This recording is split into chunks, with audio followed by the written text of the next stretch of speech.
आयु से संबंधित प्रश्न यहाँ पर देखिए। एक पिता की आयु उसके पुत्र की आयु के 4 गुने से 5 वर्ष कम है। यदि पुत्र की आयु y वर्ष है और दोनों की आयु का योग 35 वर्ष है तो पिता की आयु क्या होगी।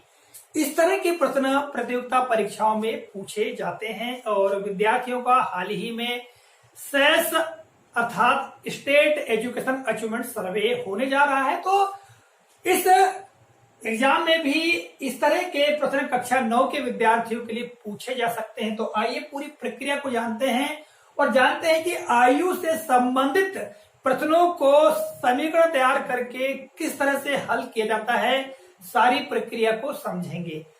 और यदि प्रश्न ऐसा दिया हुआ है तो उसमें 3 तरह के विकल्प हमने यहाँ पर दिए हैं। आप देखिएगा, जैसा ये प्रश्न दिया गया है, यदि प्रश्न जैसा का वैसा ही है तो उसके लिए विकल्प इस प्रकार के हो सकते हैं। यानी पिता की आयु क्या होगी, तो इसमें A 36, B 39, C 42 और D 27। किंतु यदि पिता की आयु को समीकरण के रूप में पूछा जाता है तो उसके लिए विकल्प होंगे इस तरह के। और इसके लिए क्या करना होगा, यहाँ पर ये जो दिया गया है और दोनों की आयु का योग 35 वर्ष है, इसे हटा दिया जाएगा। तब प्रश्न क्या रहेगा कि एक पिता की आयु उसके पुत्र की आयु के 4 गुने से 5 वर्ष कम है। यदि पुत्र की आयु y वर्ष है तो पिता की आयु क्या होगी, यहां से ये हटा दिया जाएगा। तब विकल्प क्या होंगे, A 4y धन 5, B 4y ऋण 5, C 5y धन 4 और D 5y ऋण 4। ठीक है, अब प्रश्न जैसा का वैसा रहे किंतु यहाँ पिता की जगह पुत्र कर दिया जाएगा। ठीक है, यानी एक पिता की आयु उसके पुत्र की आयु के 4 गुने से 5 वर्ष कम है। यदि पुत्र की आयु y वर्ष है और दोनों की आयु का योग 35 वर्ष है तो पिता की जगह क्या जाएगा, पुत्र आ जाएगा। तो पुत्र की आयु क्या होगी और विकल्प क्या होंगे, A 10 वर्ष, B 11 वर्ष, C 8 वर्ष और D 9 वर्ष। तो इस तरह से ये विकल्प हो सकते हैं। तो आइए जानते हैं कि किस तरह से ऐसे प्रश्नों को हल किया जाता है। सब कुछ प्रश्न में ही रहता है, सारी संख्याएं प्रश्न में होती हैं। जैसा जैसा प्रश्न में कहा जाता है वैसे वैसे संख्याओं को हमको रखना होता है। ठीक है, एक व्यंजक रूप में, एक समीकरण के रूप में। तो यहाँ पर आप देखिएगा, एक पिता की आयु यानी पिता की आयु कहा जा रहा है उसके पुत्र की आयु के 4 गुने, अर्थात पिता की जो आयु है वो पुत्र की आयु की 4 गुनी है। 4 गुनी से 5 वर्ष कम है। अब यहां देखिएगा, पुत्र की आयु y वर्ष है दे दिया गया है, जबकि ये जो राशि है चर राशि ये अक्सर प्रश्नों में नहीं दी जाती। जब नहीं दी जाती तब हम मान लेते हैं कि पुत्र की आयु x वर्ष है या पुत्र की आयु y वर्ष है या पिता की आयु x वर्ष है या y वर्ष है, ऐसा हम मान लेते हैं। किंतु यहाँ पहले से ही दिया हुआ है पुत्र की आयु y वर्ष है। तब हम यहाँ लिख लेंगे, दिया है, क्या दिया है, पुत्र की आयु बराबर y, यहां पर दिया हुआ है। ठीक है, यानी हमें ज्ञात हो गई पुत्र की आयु पता है y वर्ष है। अभी हम इसका मान निकाल लेंगे, मान निकालने के लिए समीकरण बनाना पड़ेगा, है ना। तो ये पुत्र की आयु y वर्ष है।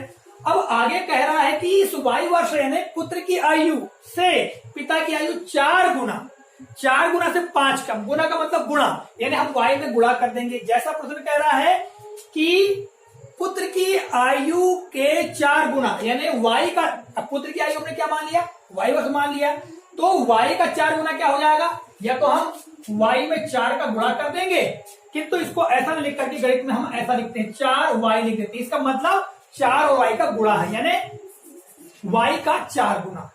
ठीक है, और आगे कह रहा है कि 5 वर्ष, इस 4 गुने से 5 वर्ष कम है। और कम कहने का मतलब क्या हुआ, घटाना। ठीक है, माइनस करना। तो हम यहाँ ऋण लिख देंगे, 5 वर्ष कम कर देना है। अब यहाँ पर देखिएगा, ये बन गई पिता की आयु। जैसा प्रश्न कह रहा है, प्रश्न कह रहा है कि पिता की आयु उसके पुत्र की आयु के 4 गुने से 5 वर्ष कम है। तो जैसा प्रश्न कह रहा है वैसे ही लिख दिया है कि यहाँ दिया हुआ है y वर्ष है पुत्र की आयु, तो पुत्र की आयु से के 4 गुना यानी y के 4 गुना से 5 का, इस तरह से पिता की आयु निकल गई। आगे क्या कह रहा है, दोनों की आयु का योग 35 वर्ष है। अब योग की बात की जा रही है यहाँ पर, योग यानी जोड़ना। अब दोनों की आयु को जोड़ देंगे। अब पुत्र की आयु ये दी गई है, पिता की आयु ये दी गई है, दोनों की आयु को हम जोड़ देंगे। तो हम क्या कर देंगे, यहां पर 4y ऋण 5 धन y। अब चाहे तो इसको कोष्टक के अंदर रख सकते हैं, ठीक है। तो इस तरह से दोनों की आयु को हम जोड़ दिए, तो जोड़ कितना आ रहा है, जोड़ आ रहा है 35 वर्ष। तो आगे लिख दिए 35। भाई हम जब जोड़ते हैं, मान लो हम 2 धन 3 बराबर 5 ऐसे लिखेंगे ना, बराबर के रूप में हम लिखते हैं। भाई ये 2 और इसमें 3 जोड़ दिए और बराबर क्या हो गया 5। तो जैसा प्रश्न कह रहा है उसी प्रकार हमने यहाँ पर क्या लिख दिया, ये पिता की आयु को लिख दिया और ये पुत्र की आयु को लिख दिया, दोनों को जोड़ दिया धन से और उसके बराबर में कितना दिया हुआ है 35। तो 35 वर्ष। तो इस तरह जब हम बना लेंगे तो यही क्या कहलाएगा, समीकरण। क्या कहलाएगा, समीकरण, ठीक है। हालांकि ऐसे प्रश्नों को बहुत कम समय में हल करना होता है, किंतु जब हमको जानकारी हो जाती है, हल करने की पूरी प्रक्रिया ज्ञात हो जाती है, तो हम मिनटों में ऐसे प्रश्नों को हल कर लेते हैं, कहीं कोई दिक्कत बिल्कुल नहीं होती। महत्वपूर्ण है समझना, यदि हम समझ जाते हैं तो ऐसे प्रश्नों को हल करना बड़ा आसान होता है। तो ये समीकरण बन गया। अब यहां पर आप देखिएगा, बराबर एक साइड में 35 है और बराबर के एक साइड में ये 4y ऋण 5 धन y ये है। तो यहाँ पर दो पक्ष कहलाएंगे, ठीक है। ये वाला दक्षिण पक्ष और ये वाला कहलाएगा वाम पक्ष, ठीक है। तो अब हमें इसे हल करना है। हल क्यों करेंगे, क्योंकि हमको y जो है ये चर मान दिया गया, जबकि ये सारे अचर मान है। तो इस चर यानी y का मान ज्ञात करने के लिए इसे हल करना पड़ेगा। यदि हमें y का मान ज्ञात हो जाएगा, यानी पुत्र की आयु ज्ञात हो जाएगी, तो पिता की आयु हम आसानी से ज्ञात कर सकते हैं। तो इसको कैसे हल करेंगे, तो यह हल करने के लिए हमको पहले तो क्या करना पड़ेगा, यहाँ पर 4y ऋण 5 कोष्टक को हटा देंगे, धन y बराबर 35 ये लिखना पड़ेगा, ठीक है। अब यहाँ देखिएगा ये 4y और ये y, तो यहाँ पर y का मतलब एक y है, तो ये जो समान राशि ये जुड़ जाएंगी, ठीक है।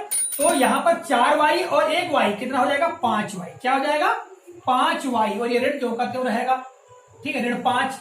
और यहाँ पर ये इसमें इसको जुड़ गया तो ये आ गया, अब बराबर 35, ठीक है। अब हमारे पास में यहाँ पर देखिएगा ये y दिया हुआ है, ठीक, और 5y ऋण 5 बराबर 35 आ गया हमारे पास में। अब हम क्या करेंगे, पक्षांतर करेंगे। तो देखिएगा समीकरणों को हल करने में पक्षांतर का महत्वपूर्ण स्थान होता है। यदि विद्यार्थियों को पक्षांतर के नियम पता होते तो ऐसे प्रश्नों को बड़े आसान तरीके से हल कर लेते हैं। तो चलिए बहुत कम समय में हम समझा देते हैं कि पक्षांतर के नियम क्या होते हैं। ये दो पक्ष है, जैसे कि मैंने आपको पहले बताया, ठीक है, ये दक्षिण पक्ष, ये वाम पक्ष।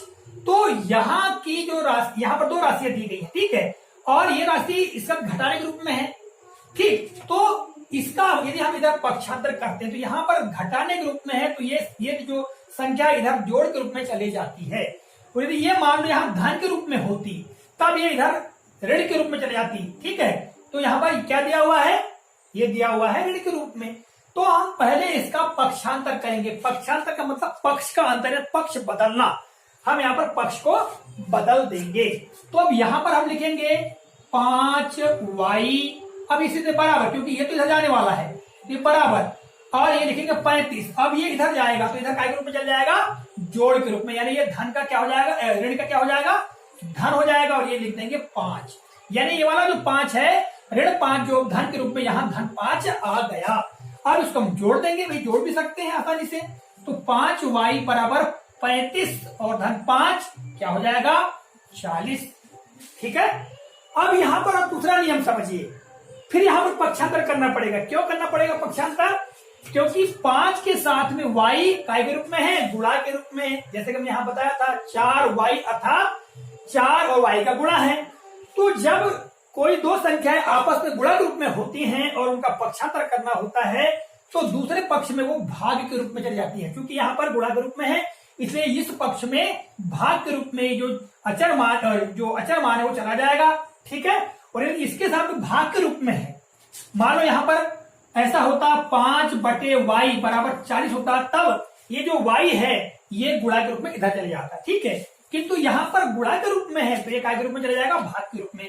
तो यहाँ क्या बचेगा, केवल y बचेगा बराबर 40 लिखेंगे, और यहाँ चाहे तो हम भागित 5 भी लिख सकते हैं, या ऐसा ना करके हम इसके बटे में भी 5 लिख सकते हैं, क्योंकि बटे का मतलब ये होता है कि इसमें हमको भाग देना है अंश में, ये हो जाएगा अंश और ये हो जाएगा हर, भाग देनी है मतलब, ठीक है।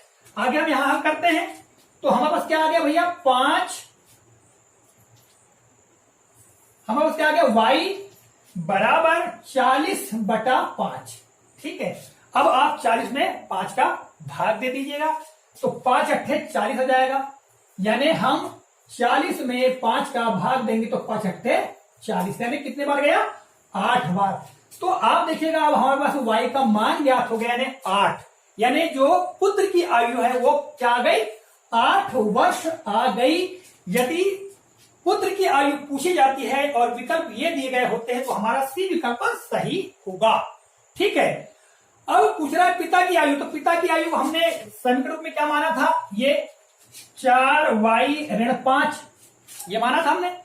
तो यहां पर 4 और y यानी 8 निकला है, तो यहां पर क्या हो जाएगा 8 का गुणा हो जाएगा, यानी y के साथ हम 8 रख देंगे, तो और यहां पर 5 को घटा देंगे, ठीक है। तो 4 अट्ठे 32 और यहां ऋण 5 बराबर क्या हो जाएगा 32 में से 5 घटाएंगे तो हो जाएगा 27। तो यहां पर देखिएगा ये जो विकल्प दिए गए हैं तो विकल्प में डी सही होगा 27 वर्ष। यदि ये विकल्प दिए गए होते हैं पिता की आयु पूछता है तब। यदि हम बात करें समीकरण के रूप में पूछता है, यदि यहां से यहां तक नहीं दिया गया है तब यहां पर समीकरण में देखिएगा ये पहले से ही निकला हुआ है, यहां पर देखिएगा ये पिता की आयु 4y ऋण 5, तो यहां पर देखिएगा ये बी विकल्प 4y ऋण 5 ये वाला हमारा विकल्प सही होता। तो इस तरह के जो आयु वाले प्रश्न होते हैं उनको समीकरण बना करके हल किया जाता है। आशा है आप लोगों को यह जानकारी काफी उपयोगी लगी होगी। तो मिलेंगे अगले कालखंड, तब तक के लिए जय हिंद।